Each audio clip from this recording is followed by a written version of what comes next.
News, सच जरूरी है। नमस्कार दर्शकों, ये एमएनएस न्यूज नेटवर्क और आप देख रहे हैं एमएनएस न्यूज स्ट्रीम। मैं हूं आपके साथ शुभांगी। तो आइए देखते हैं आज की कुछ खास खबरें। एक नजर डालते हैं आज की हेडलाइंस की ओर।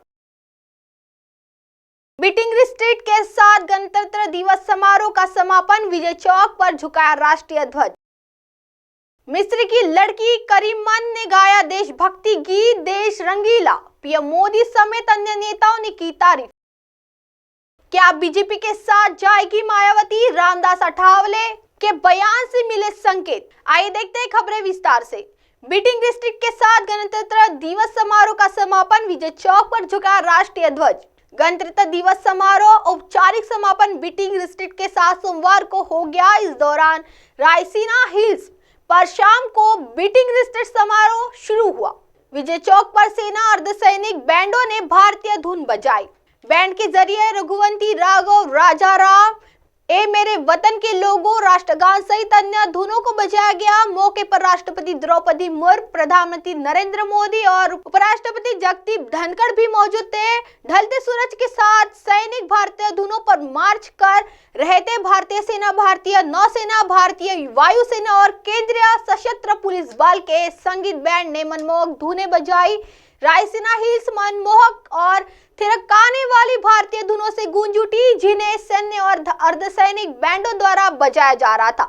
राष्ट्रपति और सशस्त्र बलों के सर्वोच्च कमांडर द्रौपदी मुर्मू पारंपरिक बग्गी में कार्यक्रम स्थल पर पहुंची, जो आकर्षक का केंद्र बना रहा। बग्गी से राष्ट्रपति के पहुंचने पर पुराने समय की याद आ गई, जिसकी उत्पत्ति 1950 के दशक के शुरुआत में हुई थी। उपराष्ट्रपति जगदीप धनखड़, प्रधानमंत्री नरेंद्र मोदी, रक्षा मंत्री राजनाथ सिंह और कई मंत्री, chief of defence staff general of Anil Chauhan, तीनों सेनाओं के प्रमुख वरिष्ठ अधिकारियों के अलावा आम जनता इस मेगा इवेंट में भाग ले रही थी। समारोह की शुरुआत सामूहिक बैंड द्वारा प्रदर्शन के अनूठे समारोह को स्वदेशी रूप से विकसित किया गया। आइए बढ़ते हैं अगली खबर की ओर।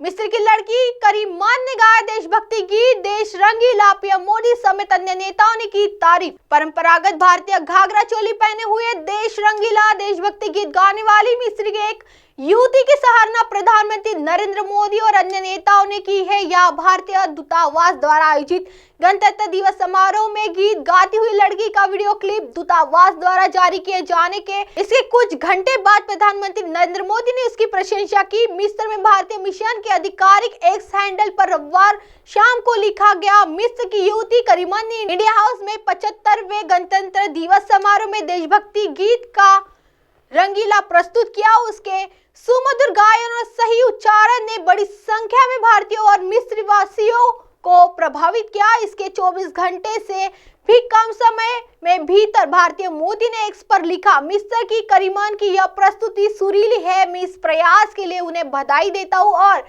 भविष्य के लिए शुभकामनाएं देता हूँ।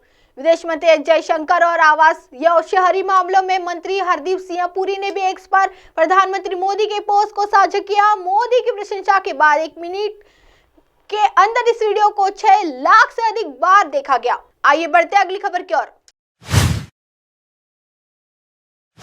क्या बीजेपी के साथ जाएगी मायावती, रामदास अठावले के बयान से मिले संकेत। बिहार के बाद क्या उत्तर प्रदेश की सियासत में भी कोई बड़ा बदलाव देखने को मिल सकता है? क्या अकेले चुनाव लड़ने का ऐलान करने वाली बहुजन समाज पार्टी के अध्यक्ष मायावती भी एनडीए के साथ आ सकती है? आरपीआई नेता और केंद्रीय मंत्री रामदास अठावले लखनऊ पहुंचे थे, जहां उन्होंने भारत समाचार से बात करते हुए कहा कि जब काशीराम की बसपा थी तब भी मैंने आरपीआई की बैठक में काशीराम को ही हमारी पार्टी का राष्ट्रीय अध्यक्ष बनाने का प्रस्ताव रखा था और अब हम मायावती को भी अपनी पार्टी का राष्ट्रीय अध्यक्ष बनाने को तैयार है। मायावती पर रामदास अठावले क्या बोले? रामदास अठावले ने कहा कि अगर पूरे देश के दलितों को सामाजिक आर्थिक न्याय देना है और उनको विकास की दिशा में आगे बढ़ाना है तो आदरणीय मायावती और हम अगर साथ आते हैं तो देश भर में एक बड़ी ताकत बन सकते हैं। अठावले ने मायावती के अकेले चुनाव लड़ने के ऐलान पर कहा कि उनकी रणनीति हमेशा से ही अपने दम पर चुनाव लड़ने की रहती है, उनका फैसला उनकी जगह सही है। अब आप हमारे चैनल को आपके मोबाइल पर भी देख सकते हैं। मोबाइल ऐप पर देखने के लिए प्ले स्टोर से MNS News T apps download करें। इंस्टा, हाइक, ट्विटर, कुक, फेसबुक और कई सोशल मीडिया प्लेटफॉर्म पर हमारा चैनल उपलब्ध है। आप इसे यूट्यूब पर भी देख सकते हैं। आप इसे लाइव भी देख सकते हैं www.mnsnewst.com पर। फिलहाल वक्त हो चला है दर्शकों ब्रेक का। ब्रेक से लौटने के बाद देखिएगा देश और दुनिया की तमाम बड़ी खबरें। बने रहिए MNS News T पर। नमस्कार।